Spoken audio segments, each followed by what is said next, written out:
घरात जुनी देवी देवतांची फोटो मूर्ती असेल तर त्याचं काय करावं? आता जर त्या फोटोचा विषय जर असेल तर फोटोसाठी आमच्या नाशिकमध्ये काही संस्थांद्वारे एक उपक्रम राबवला जातोय की जिथे ते जुने फोटो सगळे एकत्र करून घेतात. कोणत्याही मंदिरात ठेवलेली असली तरी ते त्यांच्यापर्यंत पोहोचवतात.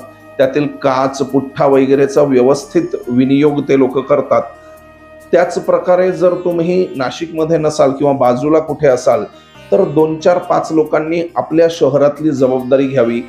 अशा सार्वजनिक ठिकाणी असलेले सगळे फोटो एकत्रित करावे. त्यापैकी असणारा पुठ्ठा कागद वगैरे जो आहे हा एका व्यवस्थित कपड्यात गुंडाळून त्याला तेलाने किंवा तुपाने आच्छादित करून त्याला अग्नीच्या स्वाधीन करावं. होय म्हणजे त्याला गावाच्या उत्तर दिशेला नेऊन त्याचा दहनविधी करावा आणि ती राख सगळी नदीत विसर्जित करावी. हेच कार्य खंडित झालेल्या लाकडी मूर्तींबरोबर करावे असं प्रतिष्ठा मौक्तिक नावाच्या ग्रंथामध्ये सांगितलेलं आहे. काच इत्यादी बाकीच्या ज्या गोष्टी आहे, प्रदूषण होणार नाही, नदीत त्रास होणार नाही, अशा प्रकारे त्यांची योग्य प्रकारे विल्हेवाट लावावी.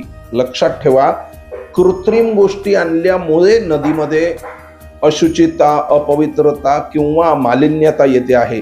जर आपण शास्त्राने दिलेल्या नैसर्गिक प्रकारेच जर पूजा केली तर कुठेही प्रदूषण होण्याचं कारणच येणार नाही.